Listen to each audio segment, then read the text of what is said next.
A ver, ¿nos hemos parado a pensar alguna vez que hay como una especie de ciencia oculta que describe con una precisión matemática cómo se mueve todo? Absolutamente todo, desde cómo lanzamos un balón hasta la órbita de un planeta, todo, todito, sigue un conjunto de reglas, como si fuera un lenguaje secreto. Y es que ese lenguaje, el del movimiento, es la esencia de nuestro universo, ¿no? Entenderlo va mucho más allá de una simple curiosidad académica. Es que es la clave, la auténtica clave para poder construir y controlar nuestro mundo. Pensemos en la precisión milimétrica de un brazo robótico, o en los coches autónomos del futuro. Todo depende de esto. Vale, pero la pregunta del millón es ¿cómo lo hacemos? ¿Cómo pasamos de simplemente ver que algo se mueve a poder predecirlo, a calcularlo y, lo más importante, a usarlo a nuestro favor? Pues bien, la respuesta está en una rama muy concreta de la física. Venga, vamos al lío. Esta es la hoja de ruta que vamos a seguir. Primero, la ciencia del movimiento. Luego veremos la diferencia entre puntos y cuerpos rígidos. Pasaremos a la traslación y la rotación. Y de ahí a ejemplos prácticos en deportes y en robots autónomos, para acabar entendiendo de verdad qué es esto del lenguaje del movimiento. Empecemos por el principio. Lo primero es entender el cómo, y ya luego, si eso, el por qué.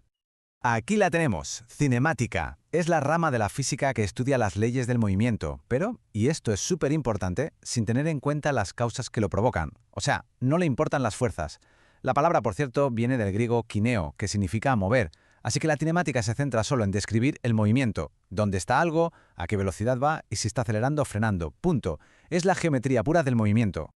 Vale, vamos a complicarlo un poquito, porque para analizar el movimiento, la física es muy lista y lo que hace es simplificar la realidad. Y para eso usa dos formas, dos modelos, para ver un objeto que se mueve. Por un lado tenemos lo que se llama una partícula. Pensemos en un cuerpo tan pequeño o que está tan lejos que sus dimensiones, su forma, nos dan igual. Es solo un punto. Y por otro lado está el cuerpo rígido, que como su nombre indica es un objeto que no se deforma, que mantiene su forma y que además de moverse de un sitio a otro, también puede girar. Y mirad, este ejemplo es perfecto para entenderlo. Podemos considerar la Tierra como un punto material si solo estamos interesados en su movimiento alrededor del Sol. Claro, desde esa perspectiva es una canica en el espacio. Pero no cuando estemos interesados en el movimiento de la Tierra en torno a su propio eje. ¡Exacto! Para entender el día y la noche necesitamos pensar en ella como una esfera que gira. El mismo objeto, dos formas de verlo según lo que queramos estudiar. Brutal. Muy bien, pues vamos a centrarnos en esos cuerpos rígidos, porque cualquier movimiento que hagan, por muy complicado que parezca, en el fondo se puede descomponer en dos movimientos básicos. Solo dos. Y aquí los tenemos. Por un lado la traslación, que es, moverse en línea recta. Y por otro, la rotación, que es girar. Y lo más curioso es ver las ecuaciones. Fijaos qué parecidas son. Para la traslación, la posición final, x, es la inicial x sub 0, más la velocidad v por el tiempo. Y para la rotación, es lo mismo pero con ángulos. La posición angular final, θ, es la inicial θ sub 0, más la velocidad angular omega por el tiempo. Es la misma lógica, una para líneas y otra para círculos. Y un ejemplo perfecto de esto en acción es un coche. Cada vez que tomamos una curva, entra en juego la geometría de giro de Ackermann. Suena complejo, pero la idea es que las ruedas delanteras no giran exactamente igual.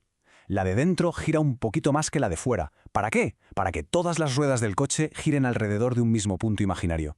Gracias a esto, el coche gira suave y no derrapa. Pura cinemática en nuestro día a día. Vale, dejamos los coches y nos vamos a otro terreno donde la cinemática es la estrella, el deporte. Aquí vamos a ver la física del rendimiento atlético. Pensemos en un partido de fútbol. Es que es un laboratorio de cinemática andante. Cuando un jugador sprinta, eso es un movimiento rectilíneo. Si salta a rematar de cabeza, tenemos caída libre y lanzamiento vertical. Y, cómo no, el clásico de los clásicos, un tiro libre con efecto, la parábola perfecta. Eso es un tiro parabólica de manual. Todo está ahí. Y no solo en el fútbol, que va, miremos el voleibol. Aquí la cita lo explica genial. Se presenta un movimiento curvilíneo. O sea que cuando alguien remata, el balón no solo va hacia adelante, sino que describe una curva. Y esa curva se debe a la fuerza del remate, claro, pero también a la rotación y a la gravedad. Entender esa trayectoria es fundamental para clavar el punto. Bueno, y ahora vamos a un salto. Pasamos de los atletas a las máquinas. Porque aunque parezca increíble, los mismos principios que explican un tiro libre son los que necesita un robot para moverse por el mundo.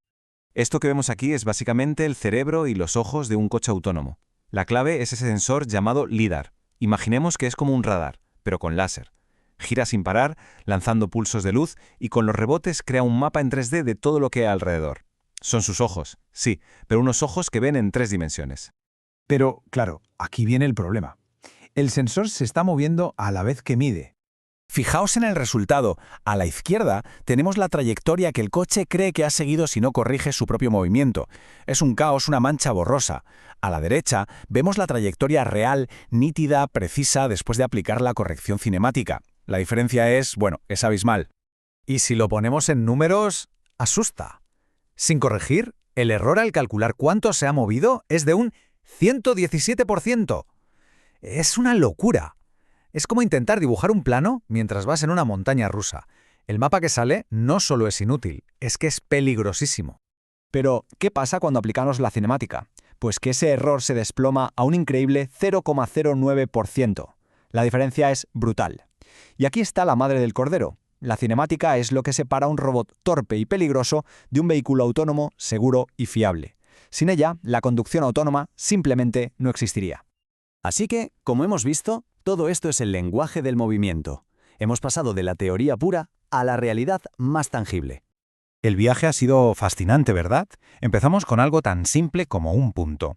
Luego lo expandimos a un cuerpo rígido, aprendimos a describir cómo se traslada y cómo rota, y al final hemos visto cómo todo eso se aplica a los deportes y sobre todo a los robots.